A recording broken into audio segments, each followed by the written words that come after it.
we're expecting that the court session, they will be arranged before court today.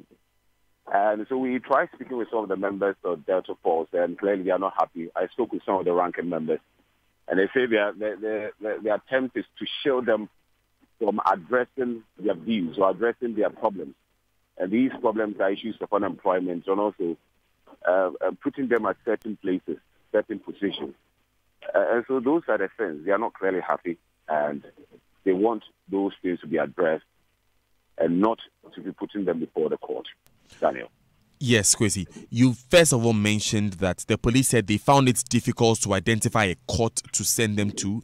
What explanation did they give in that regard? Yes, we tried getting the explanation why they are saying that, why they are finding it very difficult, but they're going to have a formal meeting with the press, and so that they can address everything there. We were expecting that the meeting would come off yesterday, but unfortunately it couldn't, and we're expecting also today. So we'll wait until the afternoon and see how things are going to turn out.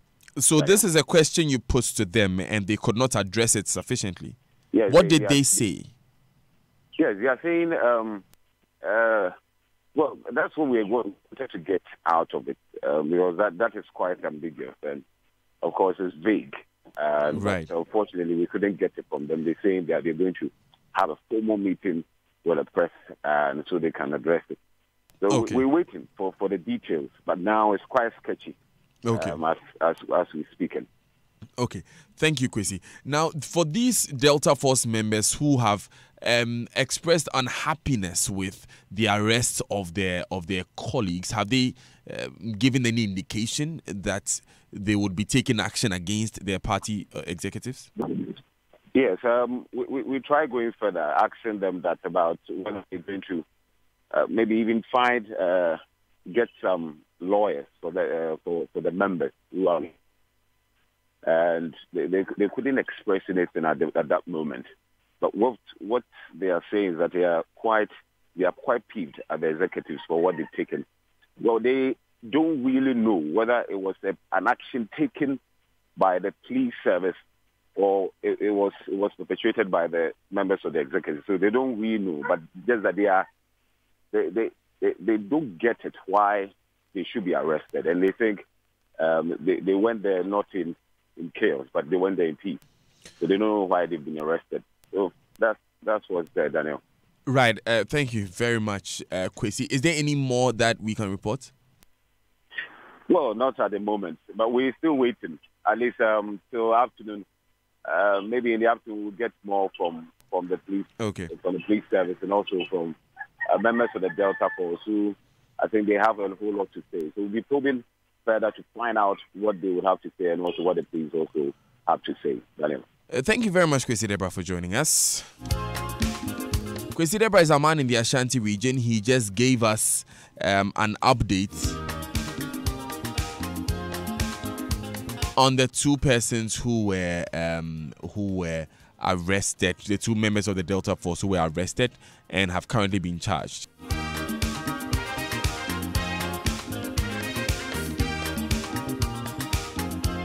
Joy 99.7 FM.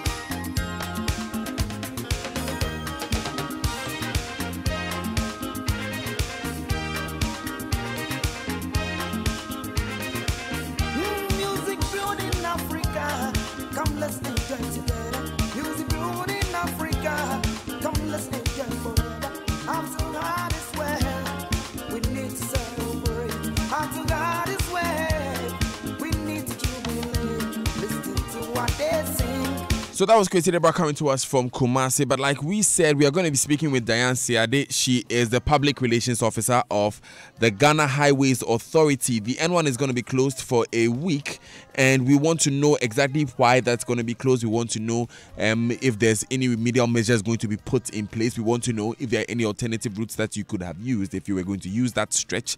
It's the stretch just after Tullow Oil. It's going to be partially closed for a while. So Diane Siade will join us in a moment. But today is also World Mental Health Day. Its purpose is to raise awareness among adolescents and young adults of ways to look after their mental health and to help peers, parents, and teachers know how to support their friends, children, and students. This is the focus for this year's World Mental Health Day. Keep listening for more information on this. But we've been joined on the line by Diane Seade. She's the PRO for the Ghana Highways Authority. Good morning, Diane. Thanks for joining us. Good morning, Daniel, for having me. In the first place, what work is going to be done? And you can confirm then that the N1 will be closed partially for a while. Okay, first of all, it's not the N1, the true road of the N1 that will be closed. Just a section of the service lane. When I say service lane, I mean the loop by the road, not the true road of the N1, the slip road. That is the you find a slip road that is by the N1 that is near access into their various properties.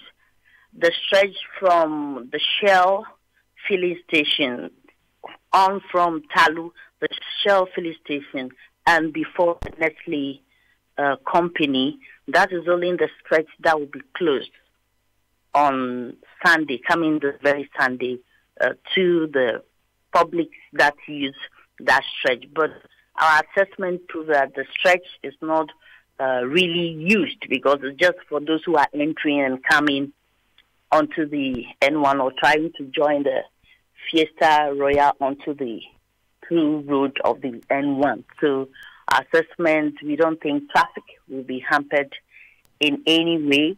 The properties over there are the ones helping do this work, and they are prepared for the inconveniences. And we just want the public to know that it is not the N1, the national highway N1, that is being closed. Right. So it's what you explain is that it's not in any of the 3 lanes of the N1 itself. It's on the lane that's created outside it. Outside the outer slip roads that are the ones that we are going to, that is going to be affected, not the true. Great. Yeah. So why is this construction being done? Construction has already started, as I said, because it's not affecting the main road. Nobody's feeling it, but the construction has started. The journalists were there, and it was good. We sent them to site. The culverts are being installed. So this work is just an extension and expansion of existing culvert over there. Right, and again, you said earlier that it's the residents of the area who themselves have contributed to this. No, not the residents who have contributed. What I said is they are in agreement of the construction because the rains of about a few days ago, you saw how cars were stranded on the N1 itself, how we've all been affected. It floods high. This came about after the hydrological studies. It also revealed that one of the 900-meter diameter culverts across the N1 terminated into the median instead.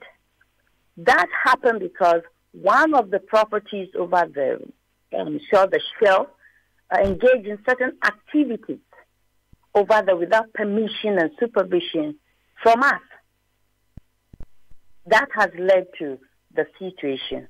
And that's a private company. We've asked him to demolish for some time now so that we come in.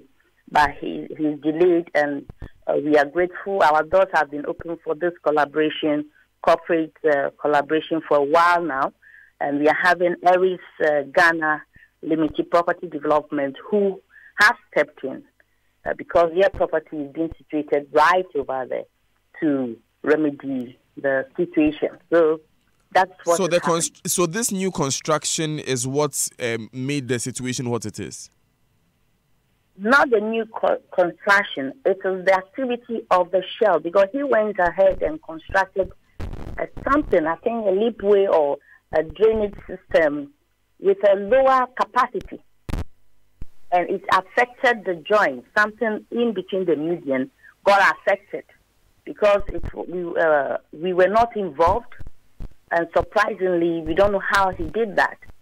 When our organization found out, we asked him to demolish, to come to ask for proper designs and all that. It's delayed for a while, and we've seen the flooding that it caused. Moreover, activities on the hillside, especially the Auburn Road, has also led, human activities have also led to the flooding. Because now people are building over there, there's erosion. The soil surface is being affected. So water is really seeping with speed and unforgiving onto the N1. So when was this drain? When was this drain constructed? That at the Shell filling station that aggravated the situation the way it did. No, that has been some time now. You see, normally when people are engaging in certain activities, you just assume they just assume that I'm just creating a drainage by my property because there's an existing drainage onto the road. They don't look at the capacity. All he needed, or whoever owns that is needed to do, is just to consult us. So it's not a big deal. That is being solved now, and that is what we should concentrate on. Right. So you are not able to tell us exactly when this happened, but we would have to move on. On the Medina Adenta Highway, as you know, this is a story that we've been engaging with you off air for some weeks now, and we've been following for a while. And unfortunately, just before you go, this is something that we just like to raise with you because a listener has texted this in. Is it the case that some valets or some wardens have been introduced along the stretch around the Hollywood area where we have this Shell filling station to help people cross the street? Well, you trying to ambush me with that. That's very unfortunate because before you called me, it was straight about the drainage system that we senior journalists there yesterday. The situation on the Adenta, the Manfi stretch is being sorted, but I just want to tell you I'm not prepared for that.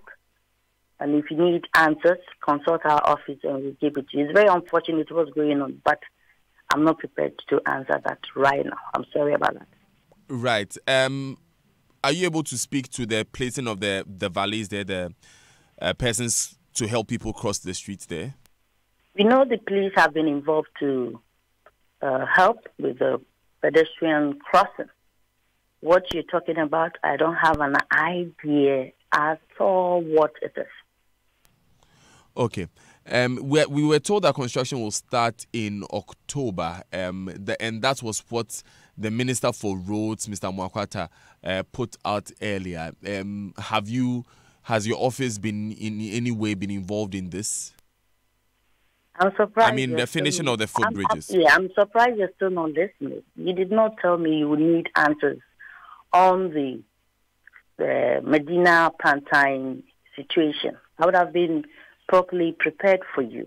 But whatever the minister said, we are working to remedy the situation. I can assure you that everything is being put in place. It includes design. We are looking at what to do in the meantime. We are garnering for resources to come there. You know, these things take time. It takes time, and he has assured the public, and knowing him, I've always said that he is more of a woman because he has a feminine approach to things, if not benevolence. He's mean to things. Things get to him. He's worried about his public. He wants the safety of everyone. So if he tells you that work is being done, I'm betting with him. It is true. I'm on his side. It is true. Work is being done. Your office have raised press inquiries to my office severally on this issue. Definitely, it has gone to him. You have asked him questions on it. I can assure you that everybody is running around the clock. Government is running around the clock to make sure that a permanent solution is found to that situation. Right. Thank you, Dan. But Dan, just so the right impression is created around this issue, we have been engaging you for close to some months on this matter, trying to get a response from the Ghana Highways Authority on what is being done. Yes. It's very unfortunate. Our schedule is so hard up that some of this thing it comes to my table. I need to forward it to management. And there are so many. As of yesterday, even at the N1, more questions were asked.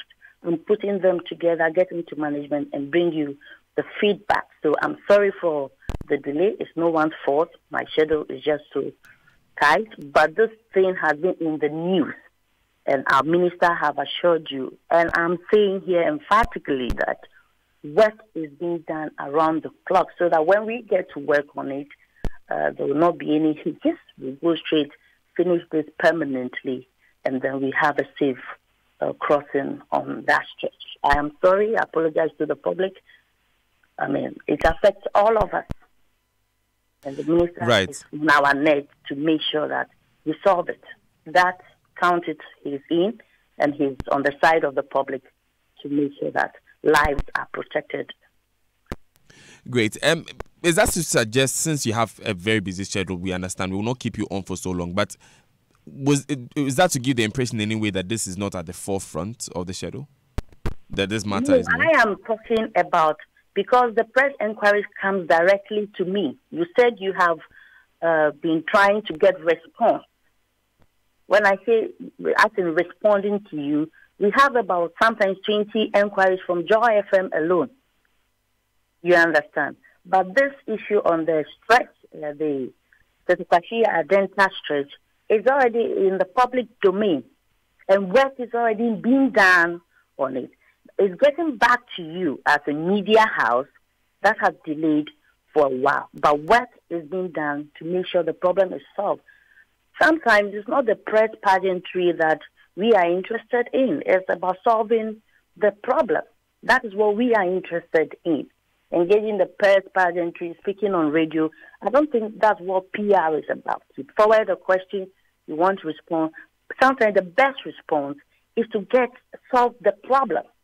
And I think that is your motivation, to make sure the problem is solved. That's why you keep raising it. Is that not it? Definitely it is. So, Dan, when can we come back to you? That. A mere response to you for a press inquiry, I don't think it's really the issue now. People are dying on that road, and what they want to see is a safe crossing. Is the bridges being built? Is Ghana highways up to the task? We have been at that almost 50 years going. Yes, so that is what we are working at. It's already in the public domain. Right. The minister has answered to that. So I don't think just answering one of your journalists. No, that's not the public one. The public want the bridges. And are we working on it? That's what we're doing. Yes. So since our listeners would like to know if we would like to have an assurance if this month construction will begin as the minister said, when can we come to you for more detailed information on what work is being done, when we say work is being done, and when we can see those bridges finished? This very afternoon, anyone can walk to our offices and find out what we have done so far. And thank you very much, Diana. I'll be there in the afternoon. Thank you very much. But before we go, Ernest just sends this message. He says, Legon Madina barrier gets flooded anytime it rains. What are they doing about it? Are you able to answer to this? I have said, when this answered in an ad hoc situation, there could be some contradictions and conflict, which I don't want. I am just trying to assure you that work is being done to solve most problems on that stretch. Minister has assured you, and I keep telling you, it's a done deal. We will work on it, and that is our focus right now. So tell Ernest that we are coming to Adenta stretch. You solve all the problems there in time. All we need is their goodwill. You know, sometimes what the government needs to succeed is the collective goodwill of the citizen. And I'm pleading for that right now, for government, for the ministry, for the Ghana Highway Authority, the collective goodwill of everyone. Can we have that? Well, Ernest is listening. Ernest, I hope you can give that to Diana. Thank you very much, Diana Siade, for answering our call this morning. She's a public relations officer for the Ghana Highways Authority. It's 12 minutes past 8. And like we said earlier, we are asking today on Corruption Watch, why is it that the special prosecutor seems ineffective? Why is it that we have not seen much prosecution now? Mr. Martin Amidu has been speaking, but again, have we been expecting too much from him? Are we too much in a hurry and have lost patience, or government is just failing on its duty to equip the OSP? Or is it even the case that someone is deliberately working to jettison that office? Try and answer all those questions on Corruption Watch later in the show. Stay with us, we'll be right back. It's a new day. I want you to first think big, not small. Think of how great we can be when we work together. Together, we can ensure that our hard work will provide a better future. Together, we can provide a foundation for you and your business to succeed, regardless of its size. Together, we can create opportunities for all. Bank with us today and let's journey forward together. Forward together. Cowbank, forward together. It's time to own a hotel-inspired apartment near Accra Mall and switch on your urban life with a cool price starting from 315,000 Ghana cedis. Yes, you heard me. Choose our market-leading studio, 1, 2, or 3-bedroom apartment from Oasis Park Condominium at Tetakwashi and enjoy urban resort life.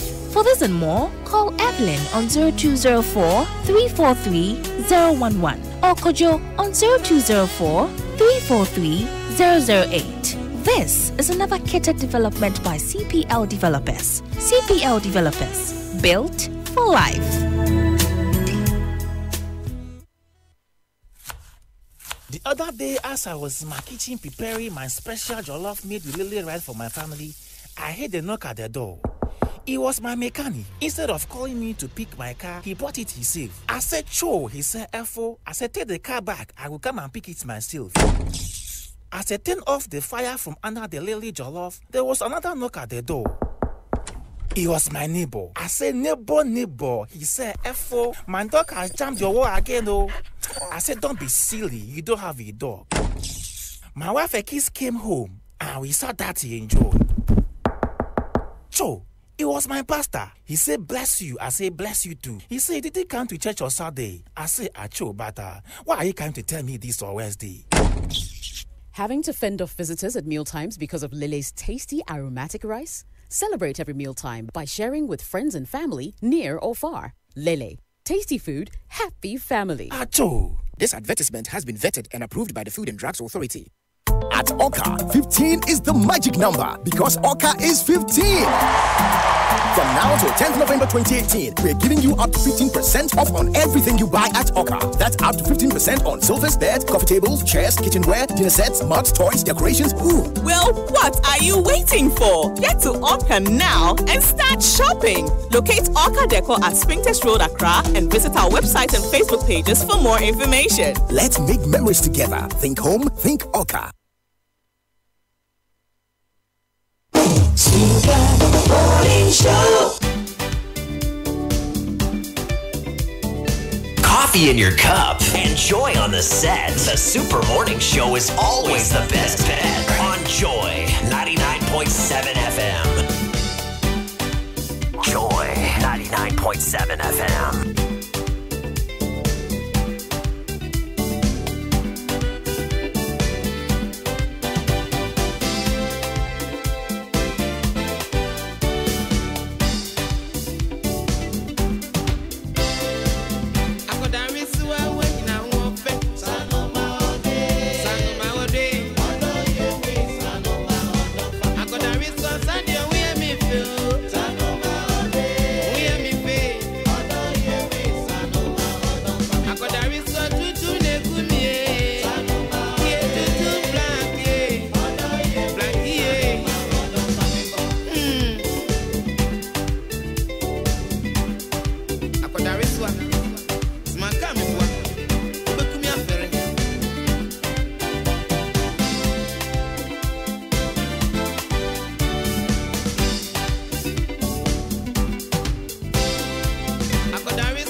Bibia Samoya, Obako no dance for no way.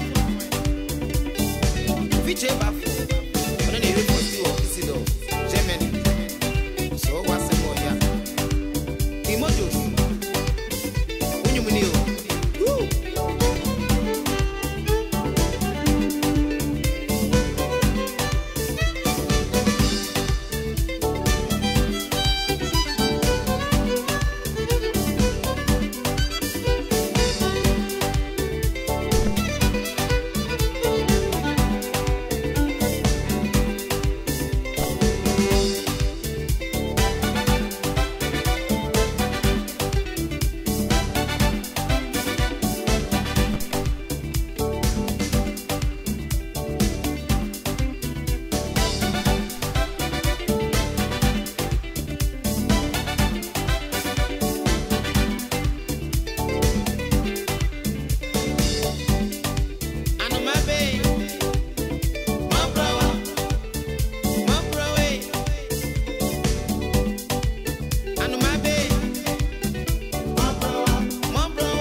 Iron Boy Amachi did it there.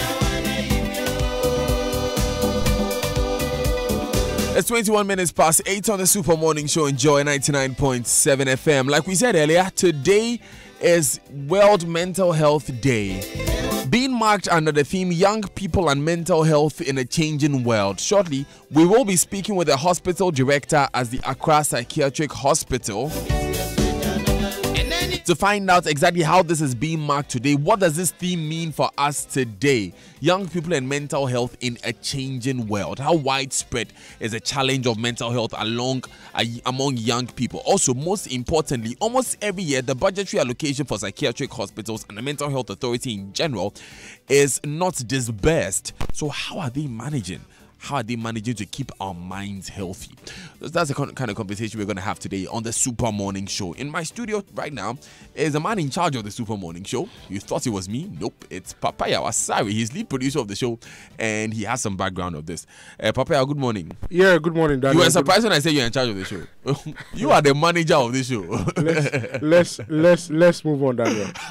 Yeah, so you see, he said we have to move on, so I'll move on. You see, yes. that's what it means. Papa, yes. In the first place, World Mental Health Day. Yeah. What is the background for this? How important is it? What is being done? Yeah, I think I'm very, very happy to learn that this year World Mental Health Day is really focusing on young people, because most times the mental health needs of young people are mostly put on the back burner.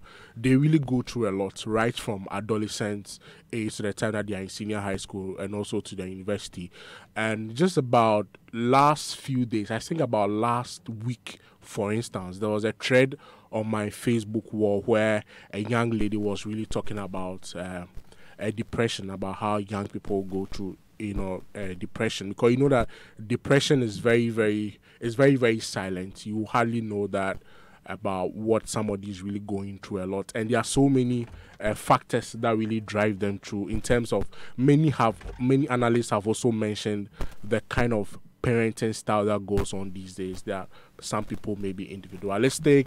We had a recent story some months ago about the use of tramadol and very, very abusive, still some very, very abusive drugs. When back in the day when I was in school, the critical factors were basically like taking of alcohol, taking of weed, but I think it has really transcended through that.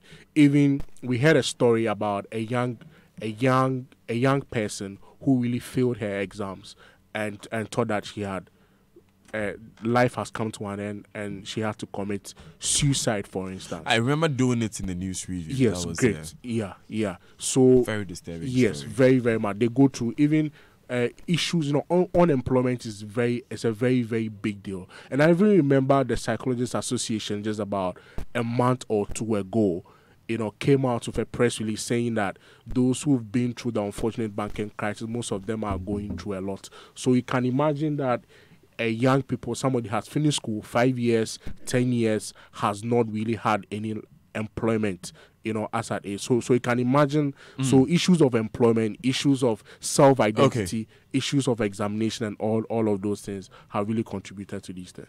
Thank you very much, Papa Yawasari. Let's get Dr. Adjoa Pinamapal. She's the hospital director at the Accra Psychiatric Hospital on the line. Good morning, Doc. Thanks for joining us. Thank you, Daniel. Good morning. Good morning. In the first place, how serious is the problem here in Ghana? I just saw some rudimentary statistics which suggest that just about 7% of young people in Ghana suffer from depression generally. It says the depression rate is 7% out of the national population. Is that a number that we can just gloss over and say is not so bad? No, Daniel. It's not a number that we can gloss over. Actually, if we're looking at globally, at the global figures, we realize that depression is actually the third leading cause of ill health among adolescents. And like you're saying, if it's 7% and you're saying that it's the third leading cause of ill health, then we cannot gloss over it. Actually, again, when we look at certain figures, you realize that about half, when you look at the African region, about half of all people above 14 years actually also have mental illness. And when you look again at the global figures, you realize that about half of all mental illness starts above from 14 years above. But we are unable to detect and take them up to manage them, let's say.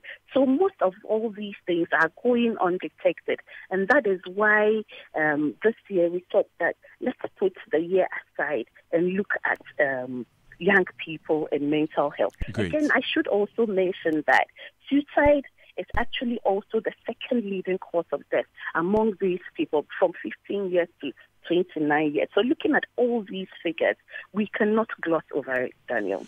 Thank you, Doc. Now, in the first place, what are the things that would happen to a young man or young woman in school and would make the person enter into bouts of depression or even want to kill himself or herself?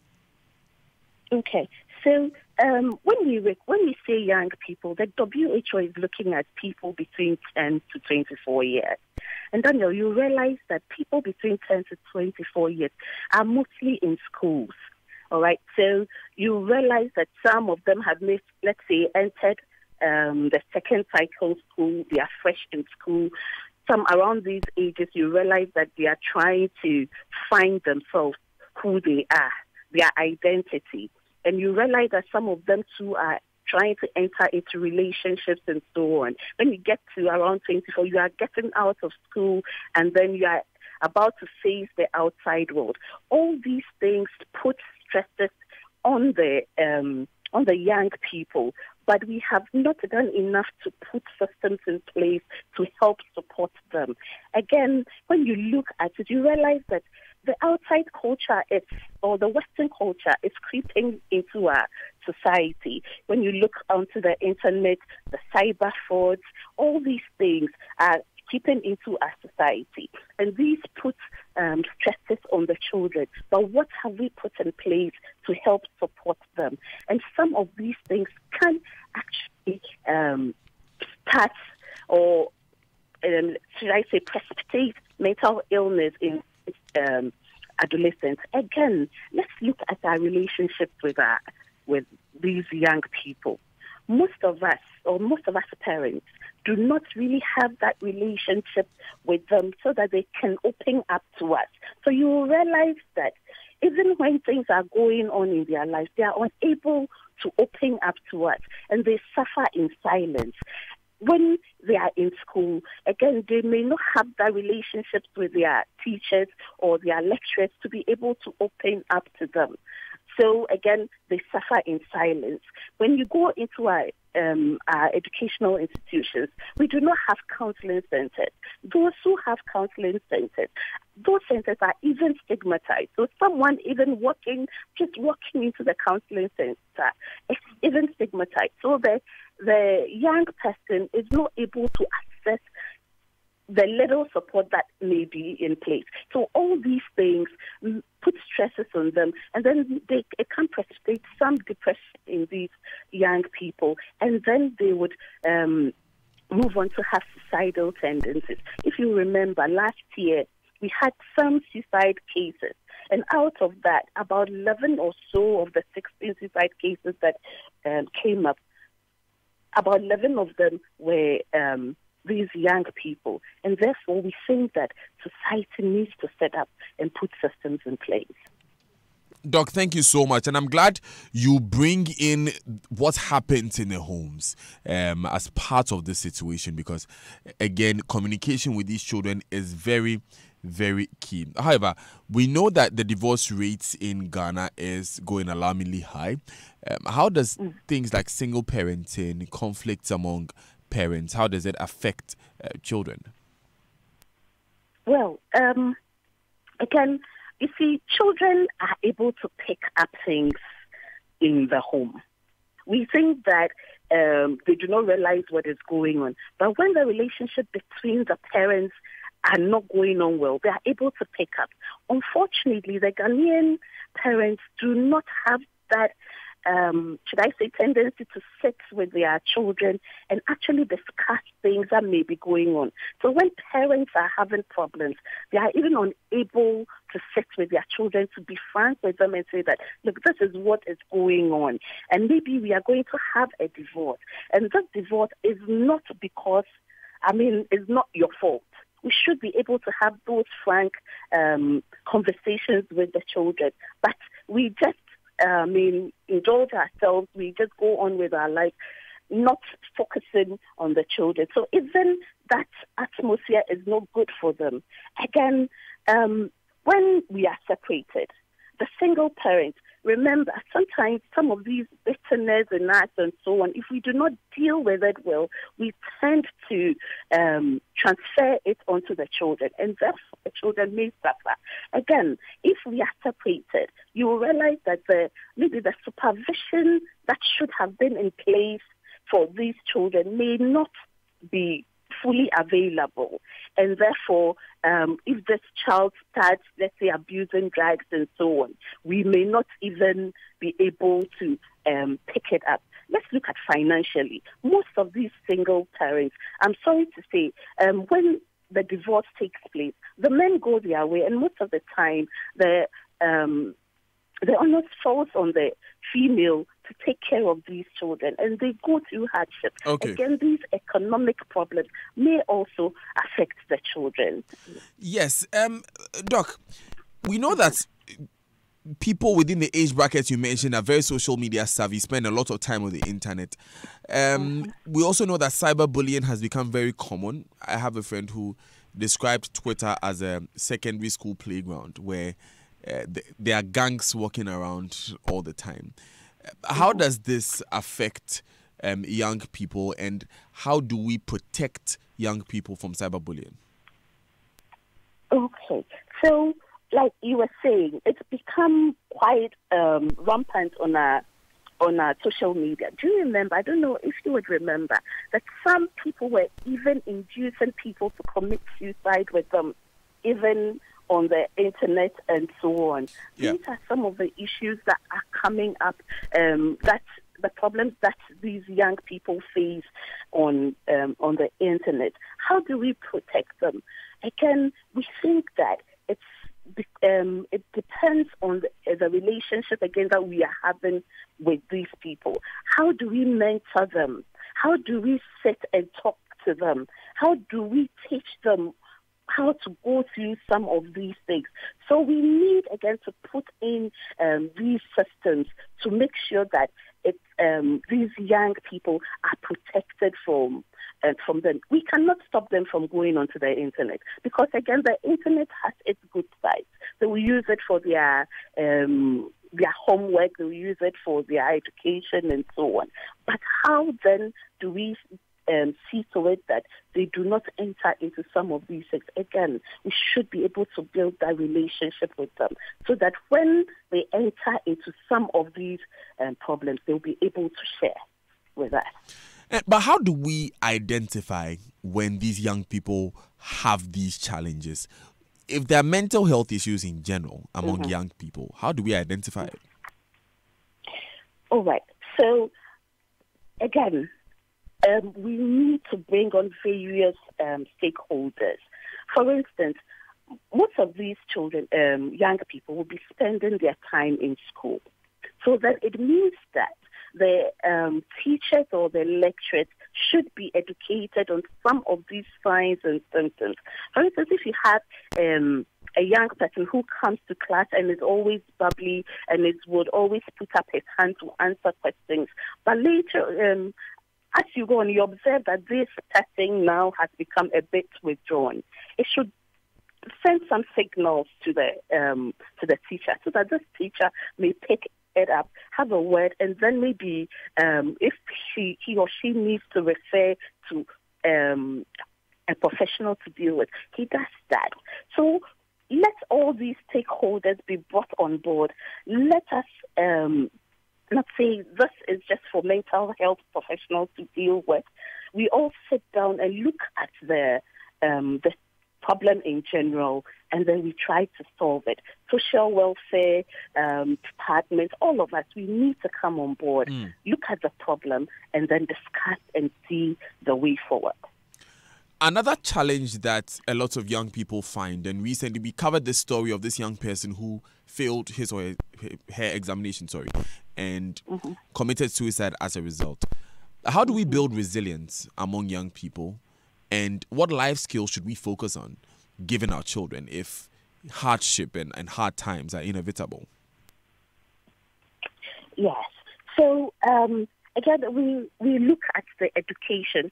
How often do we talk to these children? How often do we educate them? Like you said, hardships are part of life. So we, again, need to enter into the schools at a young age, talk to them, educate them on their mental well-being so that they have some of these defense mechanisms built already. Once they are young, they go through it. And again, we also, like I said, would need to build up those counseling centers and make them accessible for these children. Not just counseling as the person has a mental illness or the person has, yes, like I said, mental illness, but any problem that the person may be finding, maybe in his learning, in his relationship, whatever, this person should have access to some of these counseling centers. It shouldn't be just anybody. These people may have to be educated so that they'll be able to pick up some of these things and help these young people through it. Right. Doc, now the BBC is carrying a story on how people with mental health issues are being chained up in prayer camps.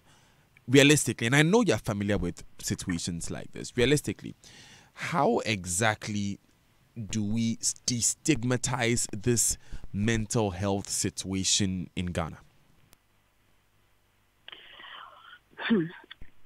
Stigma has been one of our major issues.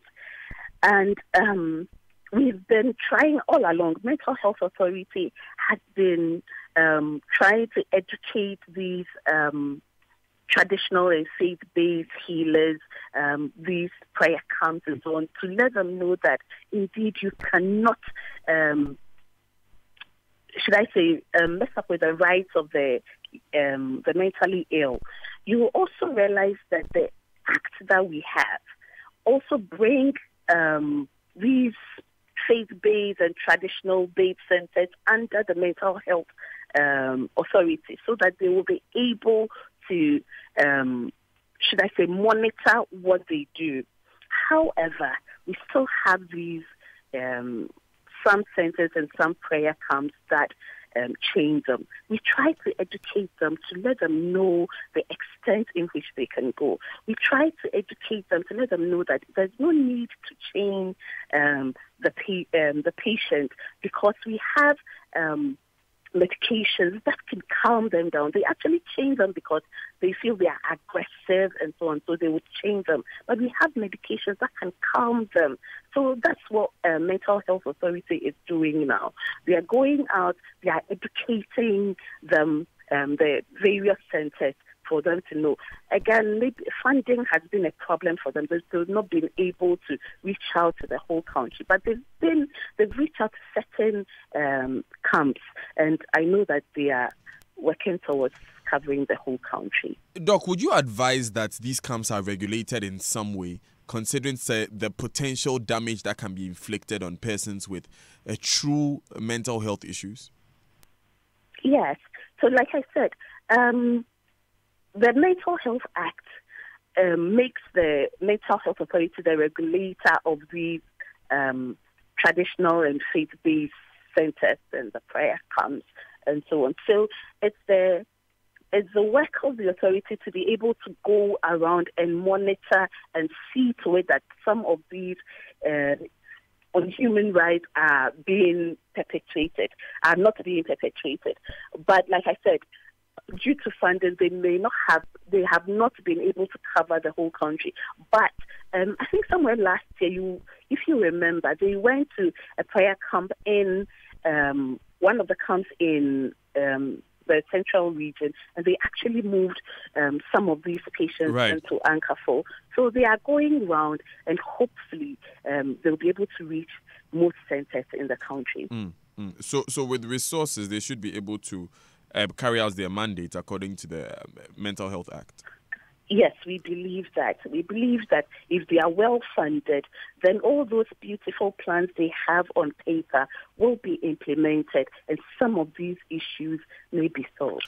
Thank you very much, Dr. Ifwa Pinam Apau. She's a hospital director in the Accra Psychiatric Hospital, speaking about and a number of issues that have to do with young people specifically, how they're affected by issues at home, how they're affected, most striking for me really, how they're affected by some of the very cultural things that we have, how we relate with our children at home affects their mental health, whether or not they feel they're in an environment where they can come and tell you what their problems are, if they have any. That can also affect their mental health.